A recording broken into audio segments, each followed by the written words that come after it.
সময় হেল্পার 3 মাসের বেশি, মনে করেন যে 3 মাসের বেশি কাজে নেওয়া যাবে না। যদি বলেন কেন, যশোরের থেকে কাজে আইছি নড়াইল জেলায় কাজে আইছে 3 মিস্ত্রি 4 হেল্পার নিয়ে। এখন প্রায় 4-5 দিনের কাজ রয়েছে, আমাকে 4-5 দিনের কাজ ফেলে দিয়ে 4 দিনের কাজ, প্রায় 4 দিনের মতন কাজ রয়েছে। 4 দিনের কাজ ফেলে দিয়ে মানে একজন বাড়ি যাবে, ওর তালে 4 জনই বাড়ি চলে গেছে। এখন আমরা এই যে 3 মিস্ত্রি মিলে এই যে ফ্লোরের বালি, এই যে ফ্লোর করতেছি, ফ্লোরের বালি কোন লাগে 4 তলার পরে বালি তুলে এই 3 মিস্ত্রি কাজ করতেছি। বালি খাসাও 3 ইঞ্চি। তাহলে কি পরিমাণ হেল্পারে রাগ হয়। 2010 সালেতে কাজ করি, তার প্রথম হেল্পার যখন কাজে আসে তখন ওই খুব মানে ওর মতন ভালো লোক আর ওর মতন মানে কদর, এত পরিমাণ কদর দেবে আপনার, তা 1 মাস 2 মাস পর্যন্ত ভালো কদর দেবে। 1-2 মাস পরের থেকে যখন হালকা কাটাকুটো একটু লাগানো, পিসপাস লাগানো শিখে যাবে। শিখে গেলে মনে করেন কি না জানো দেখে ফেলেছি, কি না দেখে ফেলেছি, আমি আর এর মধ্যে কাজ করবো না। আমি অন্য জায়গায় কাজ করলে আমার মনে হয় মিস্ত্রি চান্স দেবে কিংবা টাকা বেশি দেবে।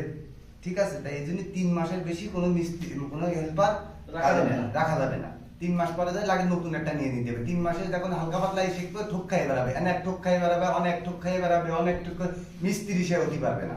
আর হচ্ছে টাইলস লাগানো শুরু হবে। টাইলস লাগানো শিখেন যাবে না। টাইলস লাগানো যখন এই 2-1টা টাইলস মাইস লাগাতে পারবে, মনে করবে যে কি জানো একটা দেখে ফেলেছে, হাতে 5 পা দেখে ফেলায়।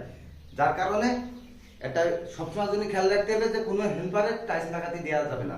টাইলস লাগাতে দিলি এটা মনে করেন এখন ঘটনা আছে যে হেল্পার বাইরে কাজে আসলি, বাইরে আমরা তো বহুত মানে কলম তো 2010 সালেতে মনে করেন যে বাইরে বুড়ি মোটামুটি কাজ করে বেড়াই, মানে সব জায়গায় মোটামুটি আমি টাইলসের কাজে সব জায়গায় মোটামুটি বাইরে বুড়ি কম বেশি করেছি কাজ। তা বাইরে কাজে গেলে যদি কন্ট্রাক্টরটি যদি একটু ধরে না করে দেয়, মনে করেন যে সকালে 1 ঘন্টা, যে কোনো টাইমে 1-1.5 ঘন্টা যদি একটু ধরে সকালে টুইটে যদি কাজ না ধরা হয়, তাহলে তো পোষায় না বাইরে কাজে করলি।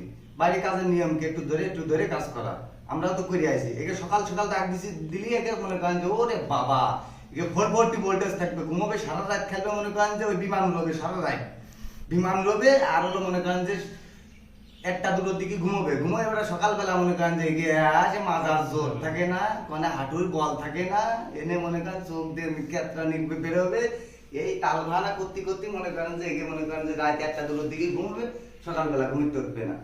আর খাওয়া দাওয়ার দিকটা আপনার কিরকম হয়? খাওয়া দাওয়ার মনে করেন যে বাইরে গেলে একটু কষ্ট তো হয়, নিজেরা রাইন দেখা দিয়ে অনেক সময় বাড়িওয়ালারা খাতে দিলে সেই ক্ষেত্রে আলাদা। এই যে জায়গায় কাজ করতেছি 4 দিন বাড়িওয়ালা খাতে দিতেছে, 4 দিনই ভালো মন্দ খাইছি।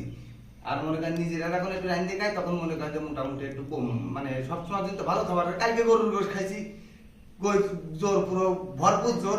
ওই যে ক্যামেরাম্যান ওর মনে করেন গরুর গোশ খাই শরীর গরম হয়েছে, রাত 1টার দিকে গোসল করেছে। এরকম মনে করেন গোশ টুকটাক খাওয়া পরে, তাই বলে খাওয়ারও আমাদের ওই সমস্যা তাও হয় না। তারপরে